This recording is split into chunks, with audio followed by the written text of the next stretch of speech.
coaching something and you don't actually do it or you don't really understand it, there's no doubt in my mind that if you're not authentic, you will get caught out. End of. Most entrepreneurial people, if your partner's on board and they're supportive, I feel that like it kind of skyrockets you because they understand what the vision is, what the goal is, and what the sacrifices are to get it. When I speak to sometimes people and say, I want 100 properties, I say, look, that just sounds cool. And when you start breaking it down the way you did, all of a sudden they think, actually, income is what's really important.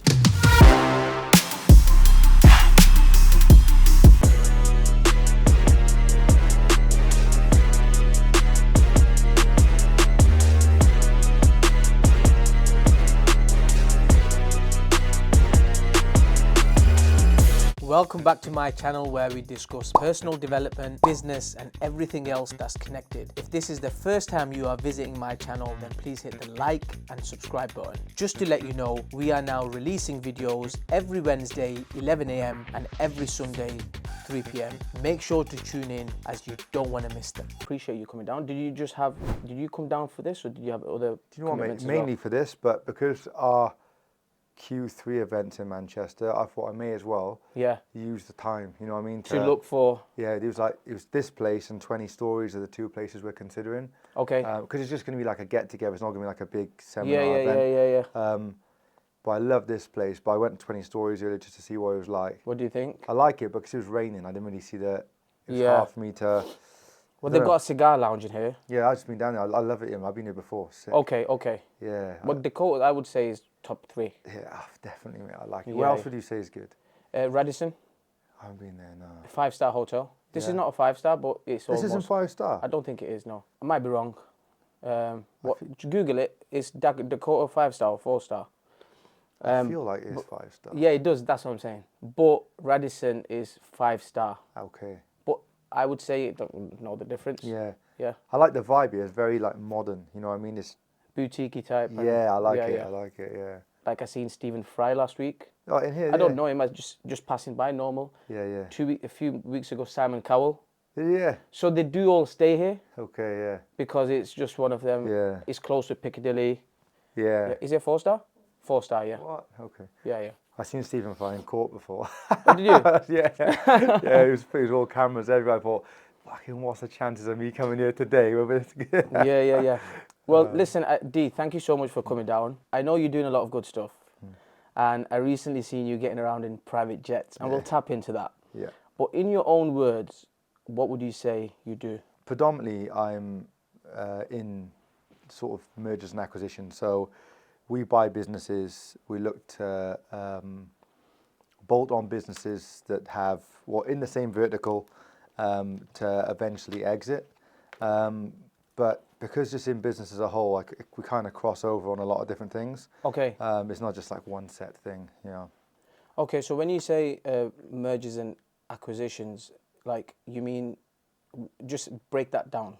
Okay, so we look for initially, if we're looking for a new sector, so let's say we're looking in, the plumbing sector. We look for a good platform company that is just in general a good business and EBITDA positive, and then we will build off there. The whole idea people would say is, well, we create a roll-up where, you know, you buy a few others and you piece them together, try and consolidate bits of the business and then look to exit. But, you know, our time horizon, as much as it is like 24 to 36 months, takes however long it takes. So, and we found that we was quite sector agnostic to start. And then what we found was you just kind of get dragged from pillar to post, another opportunity comes up, and it may not be directly what you're looking for, but it also can create value within the group as a whole. Okay, so the business is now you're broad, right? So anything that comes up, as long as it makes sense to you and your team, you're in. You was like that. Yeah. Now, but not now. Now we're definitely become more niche now. Got it. Okay. Just because we were just dragged everywhere, and there's only so many of us. Right. We felt like because we have a decent team, we thought we have the capacity, but when you start to acquire in different sectors, you start to realize how thin. It starts becoming hard. Okay, so when, let's just say a business sits on your table this morning, what is some of the top 3-4 things that you would straight away look at? So, good cash flow, good margins, good gross margin, Yeah. high revenue per employee. If you look at the top 10 customers, a good revenue split between those, so there's not much revenue concentration. Look at the profit per customer. If there's assets, good return on assets, good payment terms. That's the kind of things we look at. But we don't get put off unless it's something drastic. So if it's a good business and we believe that we can improve it, then we would entertain it, providing it does fit our criteria. But there's some situations where if there is revenue concentration, then we do look at it. There's one now we're working with now where it's got quite bad revenue concentration, but we are going to work towards it to try and improve it. If it's key man dependency, it's not end of the world, but if it's like a non-transferable skill or there's too much tribal knowledge attached to the owner, then that becomes quite hard as well. Or if there's terrible payment terms. We see a lot of companies that become quite addicted to loan facilities. So an invoice facility, for instance, they get addicted to it, so the company can't function without debt. And that, it all depends really, like it's really a deal by deal basis, but ideally something with good cash flow to start with. Yeah. And see, what's your thoughts on restaurant businesses?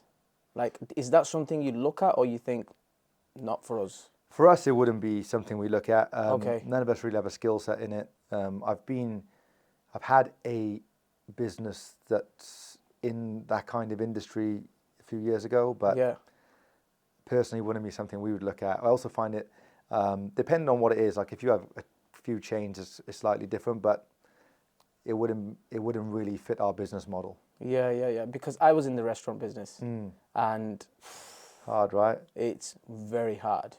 It's profitable as well, but it's very hard. It takes over your life kind of thing. I feel that this is a bit of the whole stigma around restaurants, coffee shops, like, people are like, oh, you make loads of money.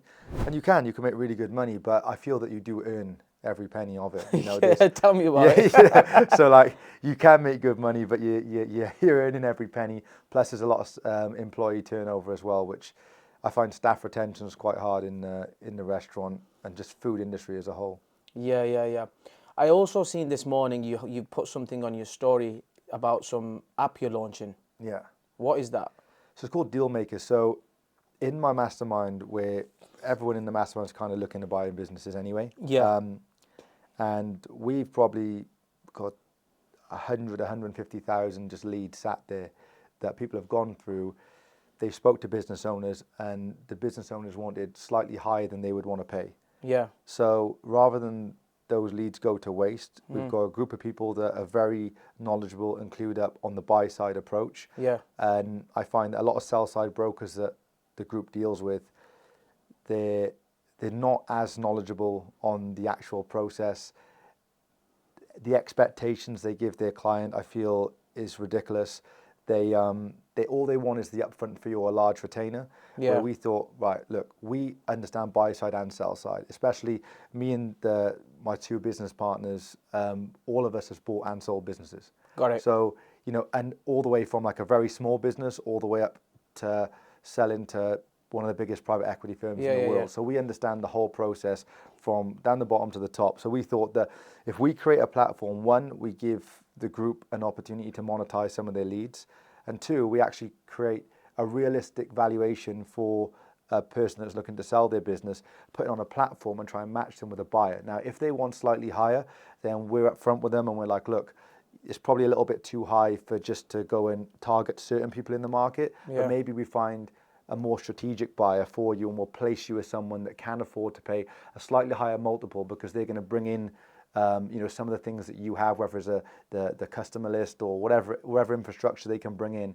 for it to make sense to them. So it's essentially an online business brokerage, but for businesses that businesses for sale, a minimum of $1 million turnover, and we try and place them with a strategic buyer, but they also get advertised on the platform and they get the sell side advisory from one of the deal partners as well. That's really intelligent. That's really, really good. So it's a bit like Rightmove, but for businesses. Exactly. Right? Yeah, that's exactly what it is. Wow. Yeah. Okay. And there is a few more out there, but like Dalton's and... Yeah, Dalton's, there's RightBiz, there's quite a few. But what I find is I don't think there's like a minimum criteria for any of those websites. They'll sell anything. And I think they're good platforms, but I feel that the selling businesses and buying businesses, that world, I feel is very old school and it needs modernization. Modernizing, yeah. And I feel that that's what we're looking to do, is try and be a bit more innovative. And it's not saying that, you know, we're any better than those guys. We'd like to think we are. We like to think we are, but you know, at the end of the day, we're all here, and we're happy for, you know, a business owner to select the person they prefer to go with, and we know that our pricing strategy for what we're looking to do, we price the business to sell, and essentially, unless the business sells, we don't really benefit like some of the larger brokers. Some of the larger brokers want 20, 30, 40, 50 grand up front, or large retainers to even get started. You know, we're like, look, we're going to price ourselves to the point where we'll get you ready for market, but we need to sell for it to make sense for us. So we're not going to advertise anything. Unless we think we can sell your business for you. Yeah. We won't even take you on as a client. So makes sense, yeah. But you know, when you and your team decided that you wanted to launch this app, did you study Dalton and the way their model works and be like, okay, we need to go here and we need to do it better than them? Pay attention, I've got some exciting news for you guys. I've launched a 7-day total free audio course for you guys, which is going to help you improve and elevate your mindset, and it's also going to help you in your business. All you have to do is go and sign up every single day, day 1 to day 7. You will receive a free 2-minute audio from me in my own words, in my voice, and what that will do is help you in your business and your mindset. Make sure you go and sign up and let me know how you find it. Yeah, we looked at everyone in the marketplace, really. Mainly looked at some of the larger brokers, you know, KBS, Knightsbridge, Kingsbrook.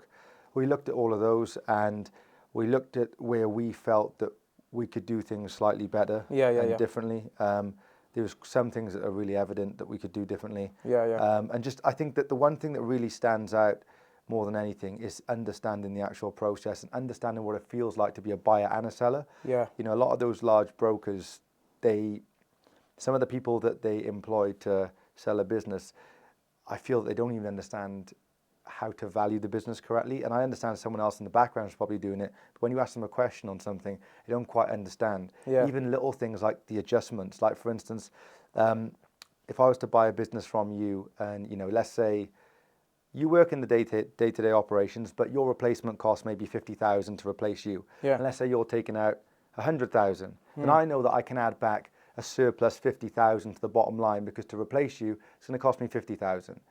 They'll just add the whole thing back. That's just one example of what they do. And I see them add back personal expenses. There's just loads of things that I feel that, like, what frustrates me with this is because if you're the business owner that's selling, they've told you probably a very unrealistic multiple that you're going to get for your business just to get the money off you. And also they've probably told you can add all this stuff back, that a buyer immediately, especially one that understands the process, is going to say, look, I'm not adding that back. And then all of a sudden it becomes a bit of a dispute straight away. Now, the easiest example I would say is if you went to list your house, you went to 2 estate agents, the one said, I can get you 500,000. The other person says, I can get you probably 450. Which one are you going to list with? 500,000. And this is the thing that I feel is really frustrates me, is they'll say, what do you want for the business? If your magic number is 1 million or 2 million, they'll say, we could probably get you a little bit more. And then all of a sudden, you know, get your checkbook out. And, you know, like, maybe that's not their approach, but from my observation, that's what I feel is going on. We wanted to try and disrupt it a little bit. Yeah, I can see you're passionate about it. So, like, I know I've bought a few businesses and it was just on the wrong numbers. It was just because the way it was presented. And yeah, I get that. Can I ask you, so, you know, from the time you decided to create this app and to you launched it today or yesterday? So it's officially launching this Saturday. But okay, this Saturday. Yeah, it was more of a case if we went public with it. Yeah. So can I ask what that period, how long it was? Probably about 8 weeks. So 8 weeks? Yeah. So basically, that is fast, bro. Yeah. So originally, the way we already had a lot of the infrastructure because we was already buying businesses, so we had a lot of it. It was just sort of flipping it the other way, and it was the way we did this. Really, like, you know, I feel like accidents end up being the best things in the end. it was me, my business partner Mike, and the development team on the phone, which is pretty much on a Zoom call as Mike's team. And I was basically going through what we wanted to do for like sell side. So, prepping larger businesses for sale and offering them some sort of sell side advisory. And also buy side advisory too, but we want to create a platform for this. And then the developer said, what type of websites do you like? So I pulled up Rightmove, which is funny, you said Rightmove. Yeah. I said something like this, and I was like, actually, a whole fire, let's just create this, but for businesses. And then all of a sudden, it was like, this is the idea. Crazy, right? But yeah, to me, I'm like, if I have an idea, like I always challenge the opposite opinion. I'm like, let's think of all the reasons why this wouldn't work, because everyone gets very optimistic when they start something or go into a venture. It always seems like a great idea. So we looked at all the reasons why it wouldn't work, all the flaws in it, how much time needs to go into it, what team we need. And I couldn't find a lot of downside. Of course, there always is, but I was like, there's a lot more ups than downs here. So it was like, let's just take this to market. I suppose we'll be tweaking and streamlining it for the next 3 or 4 months, or longer. But we got it ready in 8 weeks. Interesting. Yeah. Guys, look, it's a message here. If you think about something, put it to action. Yeah. Right? 8 weeks. I'm telling you, that is a very short amount of time. But clearly, you had good infrastructure in place and that sort of thing. But action is key here. Yeah. So, how do you value a business? I want to know from you, like, how would you value a business? And I'm going to give you an example just to make it easier. Yeah. So, let's just say a business is doing £1 million turnover. Yeah. And it's the net profit is 30%, so 300 grand. Yeah. How would you value that? So, initially, obviously, there's more to it. The numbers tell a story. So, I would need to see 3 to 5 years management accounts. We call it it's a COVID stress test. So, see how they dealt with in the COVID period. It's an easy way to understand was they slightly exposed. Some people had commodity risks in that time. So we start to look at how they performed over that time, and then we look at what they was doing before and what they did at the back of it. 2021 was like the year of demand, right? A lot of people had the best year of their life in 2021. So we look at how they come out of this, and then they look at how consistent they are today. So out of those 3 or 5 years managements, we start to look at the numbers, see if there's a consistency in the gross margin, see if it changed because there was supply chain issues as well, and then looking at what they're doing today. So we get an up-to-date P&L off the back of that. We look at their creditors, debtors. Sorry, bro, what's P&L? Like a profit and loss. So like an up-to-date to see what... Using technical language here. People don't understand this. So up-to-date profit and loss to see how they're performing now. And then so more recently, because management accounts are just historical data. By the time they get filed, it's like you're miles behind. You need to see what they're doing today. Then we look at their debtors and creditors, so who they owe money to and who owes the business money. Got it. And then look at the payment terms on both of those. So like I mentioned just now, some people get addicted to loan facilities. So let's say your payment terms for your customers may be net 60, but then your supplier terms are net 30. So you've got a 30-day deficit there where you also go collect the money. So there's a thing called a cash conversion cycle. So we start to work out what that cash conversion cycle looks like, and how, if they're going to be deprived of cash for any days of the month, or how quick they can turn that money into actual cash, because revenue isn't profit and profit isn't cash. So we look at the free cash flow. So when we get all the financial data, we usually ask tons of questions based on, because like I said, the numbers tell a story. But then we break this down, and then we look at what the free cash flow, the actual cash in the company, because the most known valuation metric within sort of M&A is EBITDA, right? Earnings before interest, tax, depreciation, and amortization, right? Now, it's fancy word for profit, adding a few things back. But EBITDA doesn't account for working capital, or it doesn't account for CapEx. So we need to work out what the free cash flow is, which also accounts for both of those things. Now, let's say that 300,000 you just mentioned. Let's say that 300,000 is now... the free cash flow could be, I don't know, 250. So let's say it's 250 free cash flow. After all that, Then, based on that 250, we would give a multiple on that 250, depending on what the business was and what the average multiple for that business is in the sector. So let's say 3 times, we're at 750K. Got it. Now, once we value it at 750K, I would probably say, look, our offer is 750K plus whatever cash in bank is left in the company. That could be another 250. Yeah. So now we're at $1 million, but minus 3 months working capital, which we'd have to work out, because the working capital, as far as I'm concerned, is owned by the business. Yeah. And any surplus of the working capital is the owner's money that they can have on close. Interesting. So after all the stuff, it's 3x? Yeah, let's say 3 times, yeah. Okay. 'Cause I've heard some ways 10x and 8x, and that's all just... Well, it all depends. Like I said, that was just an example, but Yeah. it depends what sector. Now, for something around 200-300K, Yeah. unless you're in like cybersecurity, tech, Yeah. or like a SaaS company, I would say that a company at that size is going to be anywhere between 2 and 5 maybe, if you're lucky. But it all depends, again, like we talked about. It depends on all the factors, right? There's so many things. Like you've got key man dependency. Like if the business can't actually operate on a day-to-day basis without the owner at all, then there's a discount. Then it's not worth that, is it? Exactly. That's what makes it hard. Yeah.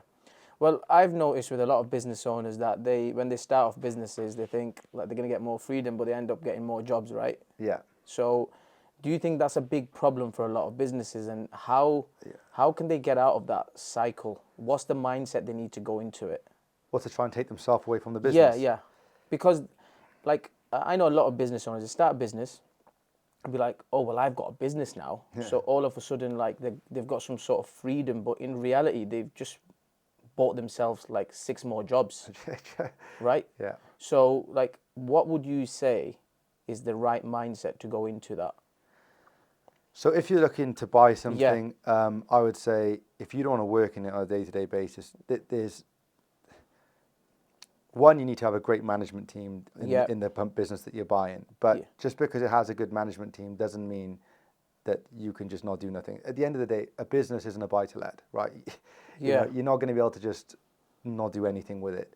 Now, the way we look to do it is we want a good, strong management team. Usually one of the management team, usually the general manager or the MD or whatever it is, we'd probably offer them some like equity options, so based on performance. So it incentivizes them, and maybe the term that people may not like, but get them in golden handcuffs to the point where I think that's smart, Yeah, they got skin in the game. Yeah. They want the business to grow. And then we'll link all this to either ERP or just a centralized dashboard, where a KPI dashboard linked to the financials too. Yeah. So we got operational KPIs, financial KPIs that anywhere in the world you can just pick your laptop up and see them. And a good example I usually use is, let's say you have a service department, sales department, you know what today, the sort of financial KPI you're meant to hit today. Let's say it's down 20%. You see it on the screen. You call the manager, the service manager. Look, you're down 20-30% today. What's going on? And it could be something as easy as, look, we're understaffed today. 2 people's called in sick. We haven't been able to do X, Y, and Z. But you get to the bottom of it very quickly. But without the data, you can't find that information out. No. So if you're going to buy something, one, I would make sure you've got the good data sets ready, set up, good KPIs. So good systems then, right? Yeah, definitely. Systems are really important. Yeah. And obviously team. Without people, nothing happens. Nothing can be explained. Yeah, I don't care how good the business is. If the people don't turn up one day. Yeah. Yeah. No, I agree, and totally, I'm full on board with that. Systems and people, right? Yeah. And data, definitely data. Okay, properties. Have you tapped into properties? Yeah, I invested in property for quite some years. Yeah. Well, are you still in properties or not really? I still got a portfolio, but I don't really invest in property anymore. Okay. It seems like you've had a bit of a bad experience. Do you know what? It's for me, I feel that there's a lot of, because the property education sector is being disrupted over the COVID period. We've seen a lot of younger entrepreneurs come out now and offer education, which in my opinion, I think is a good thing, because I understand everyone's a coach now, but a lot of the younger entrepreneurs that are more innovative and they're very current, I think that people do need to learn from people that are doing it now, because things change, legislation changes, just in general, market changes. So a lot of people that created a good portfolio coming out of the back of 2008, they may not be as savvy in today's market. So I do believe that there needs to be a runway for younger, more hungry entrepreneurs. But I think what happened with the whole thing is the older mindset has also dragged into today slightly too. So the whole financial freedom, let's do rent to rent. Nothing against rent to rent, but into rent to rent, or do something that, deal sourcing, or something that they feel that I'm going to make 5-10 grand a month very quickly. I'll quit my job, sack my boss. I don't really like that mentality. I think that, when it comes to working for someone, I think that there's so much value in there. Like, your employer has done something incredibly good to be able to outsource a job and delegate that job to you and pay you for it. So there's a lot you can learn from that individual. Whether you like them or not, you can learn from how they have built the business, how they have, employed people and put a lot into it, So I don't like that mentality. But when it comes to property, I feel that it is a long game and people need to understand that the financial freedom element of it, like, what is that? Like, for me, I'm like, what is financial freedom? This whole cover your beer expenses, like, you can't, in my opinion, you can't quit your job if you've just covered your beer expenses in property, because you have one void, one thing goes wrong and you wipe. Let's be honest, in a buy to let, you got what, £250 to £400 max-ish, depending how big where you are, right? Cash flow, right? Yeah. It doesn't take a lot to go wrong to get wiped out. So, like, I feel that I don't like that narrative being pushed. And also, an example I usually use is, if people say, why don't you invest in property? Why are you just buying businesses now? I'm like, well, there's no ceiling in business, right? I can just keep buying and buying and buying. And if I hit the ceiling and capacity in the actual business, I'll just buy another one. And then all of a sudden you expand again, right? And also, like, average cash flow on my portfolio on some of like the 2 and 3 beds, £250 a month, right? If I'm lucky, right? If you look, yeah. For me to just have 100 grand profit, I need 400. I don't want 400 tenants, and I do not want 400 houses, right? That's not what I wanted to do. The whole point for me is to maximize the cash flow with the least amount of houses and tenants, right? That's what I'd like to do. I also don't think it's as passive as people say it is. Now, even when we buy businesses, if we buy a business and there's property attached, unless it's in the trading co, I don't want it. I always say it's in a property company, it's in your SaaS. I hate it when they say I was in the trading co, because I'm like, to pull that out, you need HMRC clearance, you need a specialist accountant, there's all sorts of headaches that comes with it. So we don't want the property. And there's a reason why, private equity run the M&A space, right? They don't want the property either. Like, it's very hard. It's a clumpy asset. It's very illiquid. We want something that's liquid. So if you was to come and buy a group from me, then why would you want to go through the headache of buying a load of buildings when you're like, I'll buy the group for this multiple because there's upside that I can get in 2 years' time, sell it for a higher multiple. That person don't want the property either. So I think it's great to own real estate, but for me, I think that it depends what your individual goals are. For me, mine is income. I want as much income as possible because that's what gives me lifestyle, that's what pays the bills, that's what allows me to do anything I want to do, right?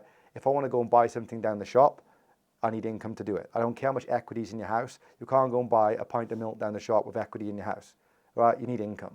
So as far as I'm concerned, that's the most important thing. I think you greatly put, because when I speak to sometimes people and say, I want 100 properties, I say, look, that just sounds cool. Yeah. And when you start breaking it down the way you did, all of a sudden they think, actually, income is what's really important. So let's focus on that, right? Yeah, income. Great. Okay. How's your relationship with health and gym and mindset and nutrition? Yeah, so good question. So you look in shape. Yeah. Don't know if it's a big, large top or... Yeah, large top.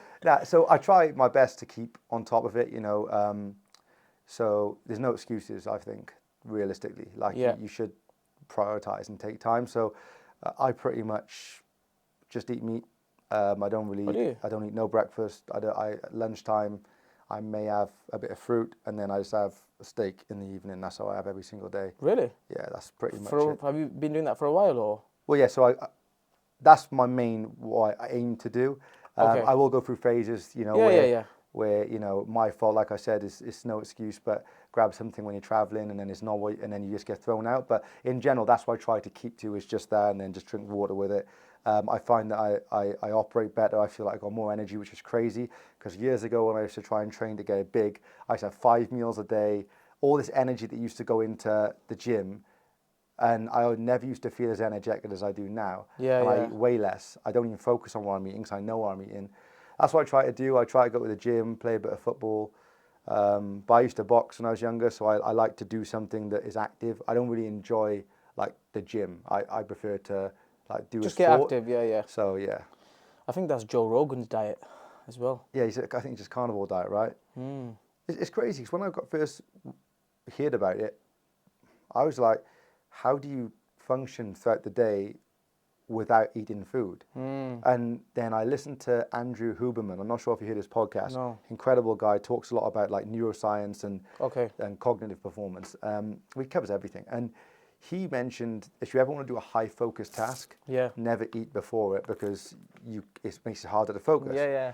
So I'm like, well, I know that I need to do most of the things, most important things usually in the morning. Yeah. So I thought I'll skip breakfast because I used to think, breakfast, the most important meal of the day. I find way better. I operate better without breakfast, and then I just, because I got 3 kids as well. I try and pick them up every single day, take them and pick them up every day. So by the time like that, it comes around to pick them up from school, I haven't eaten anyway. So I'm like, that's like another. By the time I get them home and whatever, I've pretty much evening anyway. So I just go in a routine. Yeah. Okay, have you got 3 kids? Yeah, 3, yeah. Okay. Are you married as well? Yeah, married with 3 kids, yeah. How long have you been married? 5, 6 years. Okay. And how old are you? Because you look really young. 35. Okay, we're exactly the same age. Yeah. Yeah, so, okay, interesting. So, how's family life? Yeah, good. Wife works in the business, very supportive. Obviously, I travel a lot. So she's very supportive, especially with the kids too. Oh, she works in your organisation? Yeah. So that is a dream, that.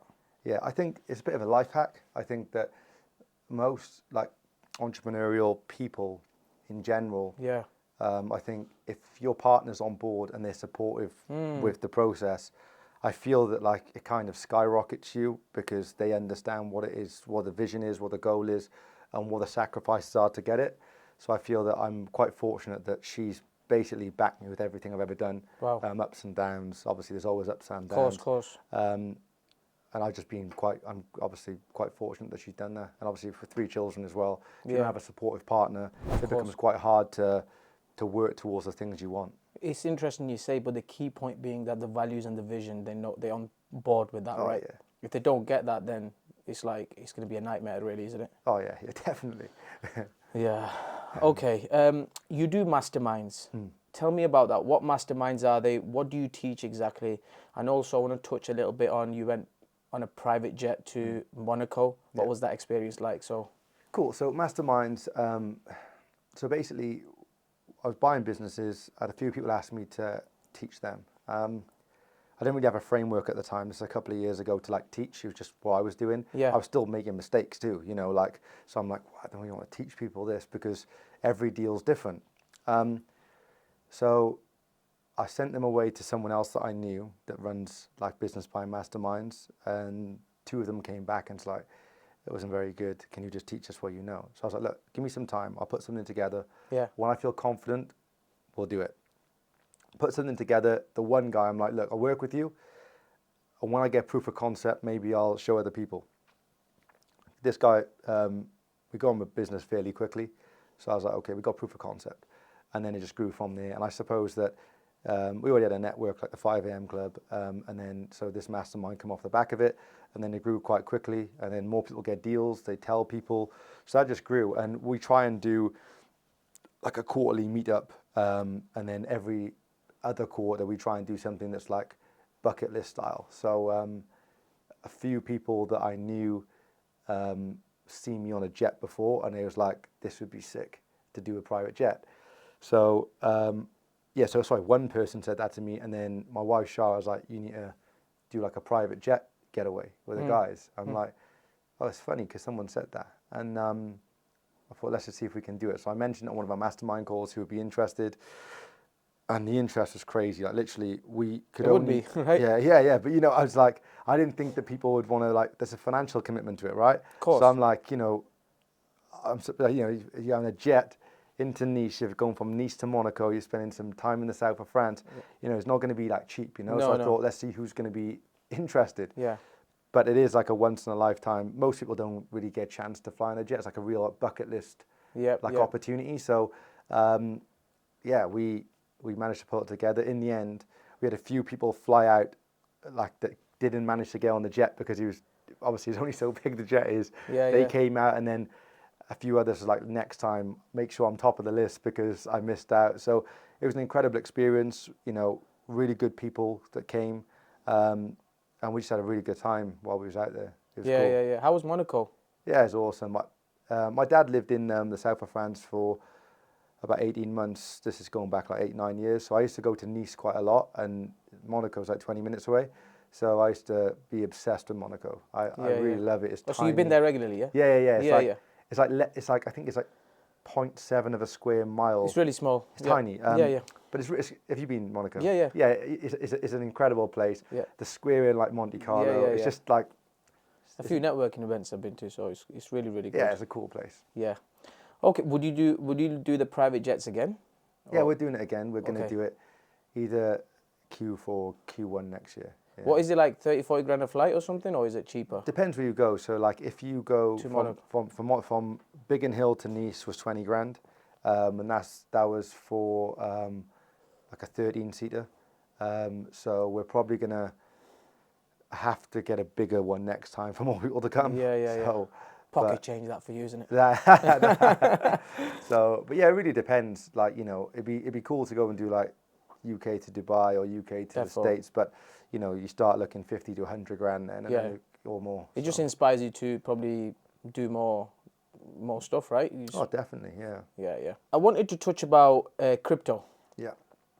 I don't know where I seen somewhere that you know about crypto. Do you know a lot about crypto? Do you know a fair bit than more than an average person? Well, I feel like I understand it. Yeah. Okay. So for someone that doesn't understand crypto, because last year, literally like was it last year or the year before that? It was a big thing going on. Everyone's buying Bitcoin, everyone's buying stuff, and I just got a phone call, and I'm all about, you know, just trying new things. And someone said, Ibby, put money in XRP right now. So it was 80 pence. So I bought a loads, right? And then it went down. But then when I started, big mistake, because the reason I'm going to say it was a mistake is because I purchased it without studying it, right? And then I started looking into it, and I thought, right, okay, firstly, Ibby, you should know better that everything's a long-term game, right? It's not like it's going to... And secondly, you should read a bit more about what you invest into. So how does crypto cycles work, and how do you figure out, like, what are the top 10 cryptos to invest in?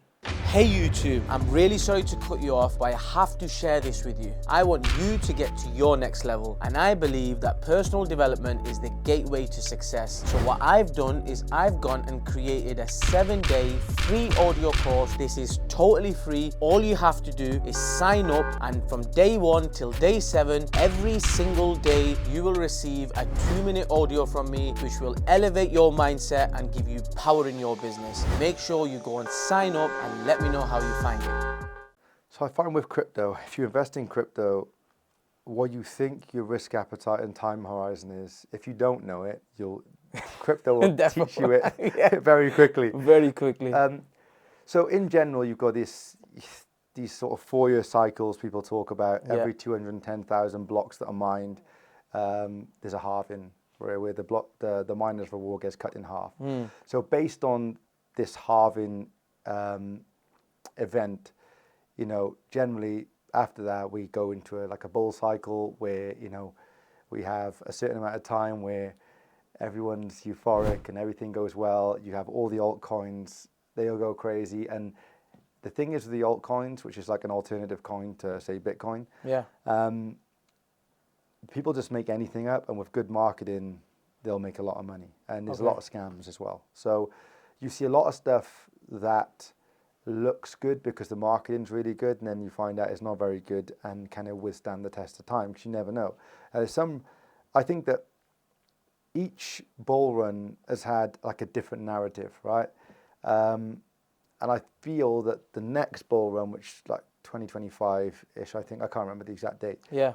I feel that, like, I could be completely wrong, but I feel that it's going to be more of stuff that's linked to real-world use case, actual real-world use case, like it actually has utility, because we've seen it last one where people thought, oh, this has got a real world use case. This is why everyone's in this, is going to do well. And then you look at some projects like VeChain, which is like in supply chain management, that is still going. It's still connected to big blue chips.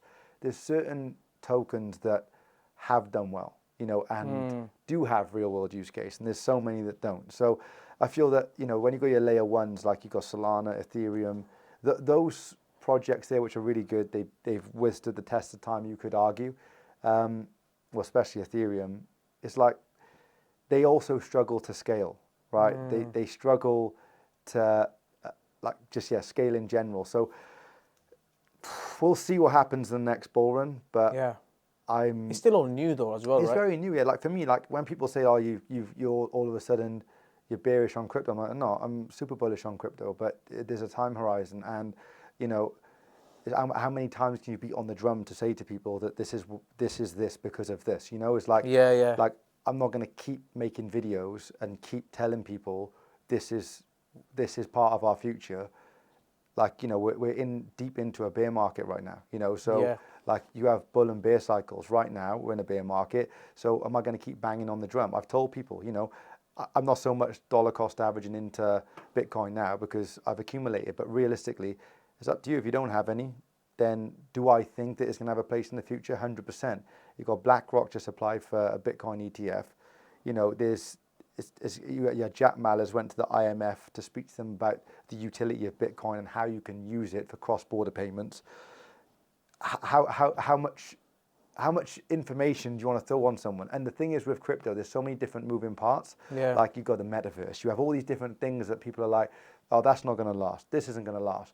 What people will find is things happen, and usually the idea is too early for its time, and then eventually it comes into fruition later down the line. And I believe a lot of the stuff you've seen, a lot of the creativity and ideas we've seen in the 2021 bull run, a lot of that's going to come to fruition later on. And I feel that, a lot of people just wrote it off now. But we also got to understand that AI could play a big part in a lot of stuff that's going on as well. There's a lot of stuff. Technology is an exponential growth. Yeah. And I feel that we know digital currency is going to play a part in the future. We know that central banks are creating central bank digital currencies. Is a reason for it, right? Yeah. And there's not a lot we can do. And I feel that you've got universal basic income. I think that's, if you've listened to any of my podcasts or anyone listening since 2020 or before, I think I've been talking about UBI linked to central bank digital currencies, just purely because it has nothing to do with conspiracy, tinfoil. It's just fact. Like, 2020 was the first time the Bank of England said they was creating a digital currency. It was public knowledge. Rishi Sunak said it. So it's like, no one's hiding it, but they're going to do it. I feel the problem we're in is tech's in exponential growth. People are opting out the labor force. People don't want to work. Look how many jobs are available, right? Look how hard is it to hire people right now. And the problem is people say, oh, the robots are coming, blah, blah, blah. And they've been saying that for 20 years, but we still got our jobs. Okay, we'll see. Exponential growth. We've hit that exponential stage where we are seeing Amazon factories full of robots with a few engineers behind their computers controlling them. They used to all be staff. We've got modular builds, which is, I think the housing market is will take slightly longer because a lot of the people that are pushing the buttons are a lot older. But you've got 3D print construction, just 3D printing in general. All of this stuff is deflationary. So you're going to take all the technology is already going to take all that energy out the workforce. And that's without people opting out. So what are you left with? A load of people that can't earn their money. So what do you need to do? You need to give them more money. And that's what they're going to do. And I think they'll incentivize the CBDC wallet. They'll probably say, look, Ibby, you come and bank with us. You're now going to bank with a central bank. Maybe they'll use like your HSBCs, NatWest, etc., to hold those accounts for the central bank. But they're going to say, bank with us, download our digital wallet. You're going to be like, no. They're going to say, okay, download it, it'll give you 500 quid. Now, based on 2020 and all the things that people think, oh, we would never do this. You're going to catch me queuing. If you said in 2019, you're going to all be queuing up outside the shops 2 meters apart, people would have said no chance, right? So, so when they say £500 or £200 to download that digital wallet, 99.99% of people are going to do it. Yep. And then when you're in that ecosystem, they'll probably give you all a universal basic income. They're already trialing it now, like £1,600 a month or something. They've been doing it in Wales in the care sector for about 12 months. and then they're going to say, Ibby, you've got £1,600 a month, or whatever the figure is. You have to spend it within 4 weeks within the economy, and this is what you're allowed to spend it on. After 4 weeks, it disappears. And that's pretty much what's going to happen. And then it wouldn't surprise me if they go down the route of, which I've seen them talk about it, about everyone has their own individual carbon footprint and all the other things as well. And then you can only stake so many times a month. You can only travel so far. And there's a lot of stuff that comes with it. But back to the crypto situation, the CBDCs, there's it's DLT technology, so distributed ledger technology. It can be blockchain based or non-blockchain based. And what I've seen was the Federal Reserve in Boston, MIT, their pilot program is non-blockchain based. So it's a spreadsheet. Now, the whole point, in my opinion, of creating a digital currency should be blockchain based, so it can't be tampered with, because they'll be linked to a smart contract. So everything is, you can see everything because blockchain's open source. But if you have it non-blockchain based, then you can just, it's just a spreadsheet. So kind of what they're doing now are probably going to stay the same in some capacity. They'll just have more control. Yeah. Interesting. Can you just show me a little bit on XRP? Sorry, sorry, mate. I can't. I've never really liked XRP. Okay. But I know like the XRP army, or all the. I'm not XRP army. I just. You're just an investor, yeah. I think that. Yeah, I don't think that much is going to happen with XRP, but who knows? It depends. They're linked to a lot of government. They're linked to a lot of central banks. Maybe XRP will have great utility, but whether that will do anything to price action on XRP, I don't know. Okay. Also, with these tokens as well, people see that, like, when they stake these tokens, then like, I get X% on it. People need to understand as well that one, where's the gains coming from? So when they say, I'll give you, 20% interest on your token, right? Where's that coming from, for one? And two, you need to check what the actual inflation rate of the coin is. Because you could be like, I'm getting 20% from staking this token. The inflation rate could be 25. So it's like, there's so much that you need to focus on. And because it is the Wild West, people do whatever they want. And anyone with like a computer science background that really understands, they've made a lot of money just because they understand that most of us retail investors don't understand it, and they'll just make the most of it. Very true. AI, you said that is going to play a key role in a lot of things, right? How are you bringing that into what you're doing? Or are you just studying it at the moment? Or? Still studying it. I think that there's a few bits that Mike does all our techie stuff. I think he uses AI for a few bits, but like there's little things like obviously ChatGPT. I feel that like it's just like a buzzword because anyone can use it. That's probably like literally a 0.5% fraction of what can be done with AI. That they're just drip feeding us with ChatGPT, and people think is the best thing in the world, which it is good. But that you got to think we was given Google Maps 20 years after the military was using it. So when you think about what they're doing with AI now, if you think ChatGPT is good, can you imagine, right? So I think that integrating AI, even little things like you can use AI for your Zoom meetings and Teams now, where you pull in like a note taker and it takes your notes and. Really? Yeah. It's one's called Read.ai. There's one called Otter. There's a few, right? So you can use AI for a lot of things, but it's also like a bit of a buzzword at the moment. So everything is kind of like they say is AI. But I think that if you can integrate AI and make sense of it, then I think that you can make your business more efficient and just streamline it a little bit. But I think that we're going to see some massive developments over the next 18, 24 months in AI, 100%. Yeah. What do you think of people that coaches, mentors that are just going to use ChatGPT to build something and just put it out there? I mean, what's your thoughts on that? How do you think, is it long lasting? Is it they're going to get caught out eventually, or because there's no authenticity, like no genuine authenticity there, is it? Yeah. So I think everyone that doesn't do what they say will get caught out eventually. Yeah. If you're coaching something and you don't actually do it or you don't really understand it, there's no doubt in my mind that, like you just said, if you're not authentic, you will get caught out. End of. Yeah. Because you can only it's only so long. For so long. Someone's just going to say you don't do it. Like I feel that it's important to show that you do what you do in it, and also like be transparent. Like, Yeah. just because you're coaching somebody doesn't mean that you can't make mistakes. Yeah. Everyone makes mistakes. No one is some of the greatest people in the world at their craft will make mistakes. You know, that's what happens. So I feel that the people that try and be flawless and never make a mistake, they're the ones that usually get caught out first eventually. Yeah. Dee, what's your non-negotiables in a day? Like, these are your non-negotiables. Like, even it could be one thing or two thing. Like, what is it? Like, do you do anything? It could be like social media posts. It could be, I don't know, something for yourself or. Maybe just move the needle. So like wherever I'm working on at the time, there's a non-negotiable for me. Unless I dedicate time, like I'm having today off or whatever, without a doubt, I'm getting up and I'm getting to work. I don't have no fancy morning routine. Okay. But I will get up and I get to work. You know, like, of course, there's things I'd like to do. Sometimes things get in the way, but my phone is on Do Not Disturb 24/7. Oh, is it? Yeah, the only person that can call me is my wife. I always think that if anyone needs to call me, that's important enough, they got her number, they can get in contact with me. Otherwise, it's WhatsApp or Slack. I feel that I try not to let people take time out of my day. Got it. So if that phone goes, how easy is it to lose 25, 30 minutes talking BS to somebody and then you get thrown out of what you're doing? So like stuff like that. Are you good at that? Yeah. Yeah. So I just try and keep that optimized, but non-negotiables are just every Even day.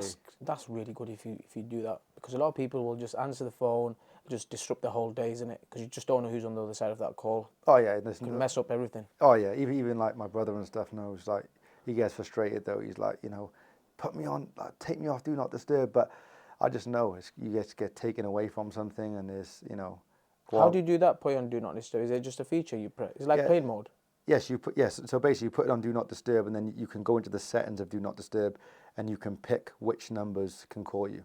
Oh, so when they call you, it doesn't go through? No, it just says that it can't connect or something. I don't even know what it says. I'm using that today. Yeah, it's good. Yes, you can do that. And so you can put like 10 numbers on there if you want. If you want like your family on there and certain people, you can put 10 on there. But I just feel that actual speaking to me on the phone, unless it's like I work on my calendar, right, every single day. So if I've got calls booked in, I'm working off that. And anything in between there is stuff that I'm planning to do. So I can't have someone call me and just take 30 minutes.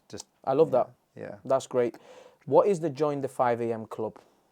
So that's like a very low barrier to entry to entrepreneurship. So I feel that like if you're an entrepreneur, it's a great community to be a part of anyway, because everyone's working towards something. But I also feel that people that are probably testing the water with, like, if they're employed and they want to test something else, we've had speakers from pretty much every background and sector, right? So it's a great place for people to go into like a hub and be like, what am I interested in? What do I see myself doing? And they can listen to people present on the thing that they're doing. So if you are marketing, you've got some of the greatest like online social media marketers that you'll listen to, property, whatever it is. Whatever it is, yeah. You just look on there and be like, maybe this is for me, maybe it isn't. And it's a good place for them to really gauge where they're going. But again, we have some meetups. We've done some, like you said, that you come to one of our events in Cardiff. Yep. Like, you know, we try and put some events on. Like I think last year we did 8. UK, US, and Dubai. So it's pretty cool. A lot of people come to them. And it's just a good network of people. Okay, interesting. And finally, how do you see life? What is life to you? It's a good question. I don't really search for meaning. Okay. I feel that like it's one of those things where I think a lot of people wonder what meaning is, then they say what their why is, right? And I think that in regards to like how you want your life to look, yeah, you should have a why. I'm doing it because, you know, I want my kids to have a better life or whatever. But I don't really search for meaning. I just feel like I just get up and just live every single day. You know, I plan ahead. Of course I do. I plan in decades and down the line. But realistically, I just think that every single day you just got to make the most of it. And if I search for meaning, I feel like you overanalyze life. And then when you overanalyze life, you start to think, oh, this is because of this, or this is because of this. I can't do this because of this. And I think you just put limitations and you create ceilings for yourself. So I just feel life's a thing where it's not meant to just be happy. You know, people go, oh, you know, do what makes you happy. What are you aiming for? They say happiness. It's like no one actually said life was meant to be happy. if you actually look at how life's set up, it's not easy, realistically. You know, like luckily now we have grown as, you know, the human race, where now we have all these buildings and we have running water. If you actually look at history, you know, where we've come from, and there's still people going through this right now. So, you know, people have life differently. It depends on where you are in the world. But yeah, I feel that it's not meant to be easy. Maybe it's not meant to be fully happy. Do what does make you smile, because it's important. But I think don't dwell on things too much. Like, time's going to go. And an example I used before was, if you could see the timer on your head counting down to the day you're going to die, you would 100% live every day differently. Whether that said 40 years, whether that said 10 minutes, you'd live differently, right? But it is on our head. We just don't see it. So you have to live like you can see the timer. And you don't know how long you got. So as much as cliche as it is, I feel that you should be making the most of it, enjoying it, do things you want to do. Be a bit more present type. Yeah, definitely. Interesting. Is there any final messages you want to share? Any advice you want to give? Any bars you want to drop? Anything, bro? To be fair, I think you made a good point early on, taking action at the start. If you want to do something, do it. Like, I think that there's value in failure. Don't be scared to fail. Like, I failed so many times. Like, literally, I've done about a dozen startups. Most of them failed. You know, it just is what it is. Like, you learn the best lessons from failure.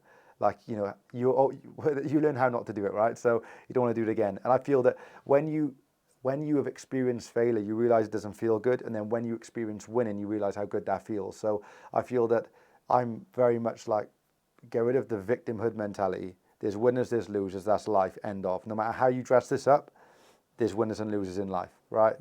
Not everyone can get a trophy. So if you want to feel what it's like to win, you have to take action. And if you feel like then you experience failure, 100%, but there is value in failure. But the most important thing is what you said earlier. Whatever it is you want to do, however big or small it is, if you don't take action, you're never going to do it. You can read as many books, watch as many videos, talk to as many people, go to as many networking events as you want. Until you actually do it, it's going to be very hard to move the needle. I think that's very well put. Talking about books, do you read books or? Yeah. A lot or? Not so much now. I'd like to read more. I think everyone that reads would like to read more. Yeah, I need to make more time to read. You know what's really interesting, what I wanted to know is, I forgot to ask you, is you obviously, you run Masterminds. You are a mentor, coach to a lot of people. How much study time do you actually put into your stuff? Whether it's understanding economy, whether it's understanding this, that, whatever it is, top 5 company, 100 companies. How much time do you actually put in every day or every week or what? Yeah, I put a lot of time in. So one of the things that I think is, they say, is 10,000 hours and it takes to become expert at something. Yeah. And someone posted it, a guy called Riz online. He posted Riz Arda. You need to get him on this podcast. Okay. But he posted before saying you can't fake those 10,000 hours. Okay. I thought it was really, really cool, because that's true. Like, you're going to do the 10,000 hours one way or another, whether you fail the whole 10,000 or whether you win, or a mixture. So I think you have to do the 10,000 hours. So I naturally just do a lot of research anyway. Like, I love understanding like macroeconomics and how the economy moves, credit conditions, and just what's moving in the M&A space. I really enjoy watching that type of stuff. And when we were... So the boring stuff, what normal people would find boring. Yeah. I think when people understand it, that's not boring anymore. Because you start to understand why things are happening. So, like, I don't really watch the news, but when you start to see what's going on in the world, you start to understand why it's happening, because you understand it. So, I think that that's important. But when it comes to reading, you know, you've got someone that's clearly done something good in their life, and they pieced all this into a book. So all their best tips from a book. So it's a bit of a hack. So I think it is important to read books and dedicate some time to it. But I think I get a lot of my reading now from researching what I'm doing. Yeah. But I would like to read more. But I got tons of books I need to get through. Yeah. So you basically, essentially, you spend a lot of time researching, don't you? Yeah. But I think that also, like, a lot of the stuff that I pick up now as well, like I said, every deal's different, right? So I work with a lot of people too. So when they pull deals up, they could experience something I haven't experienced yet because of something in the deals. Then all of a sudden I'm like, oh, I need to adapt to this situation. Then I give my opinion on the situation. But you always learn something new. Like, of course. On every deal. There's no 2 deals the same. Yeah. Do you work your plans in 5 years, 10 years, or do you not look at that? Or you, like I you used said, to, not anymore. no, I okay. don't. I don't. I'm just like the what. My one thing is, about a year ago, I thought I'm dedicating the next 10 years to achieving the life that I want to live. Yeah. And wherever that takes me in the world, I'm going to do wherever it takes. I'm like 9 years left. 9 years now, wherever it takes, wherever the world takes me. No, there's no compromise. I'll do whatever it takes and go where I need to go to get that life. And that's the only thing. So I got like a 10-year cycle there. But Is that attached to a number, like 100 million or 50 million or anything like that, or not really? yeah, so I want to surpass 100 million in deals. Yeah. Just to know I've done that. But I think that if you can get, it's a lot less. Like, it'd be nice to get like 50 million liquid, but Yeah. 10 million liquid is a lot of money. To have liquid 10 million in your bank. You mean like cash? Yeah, cash in the bank. Yeah. Not in assets, liquid money in the bank. That's a. You can do a lot of good stuff with that, can't you? Oh yeah, like if you understand on how to use it, you're not gonna have to do much again. Yeah. Brother, it's a pleasure to have you on. Mate, it's been good. Thank you. Thanks for the invite. No It's been problem. awesome. No problem.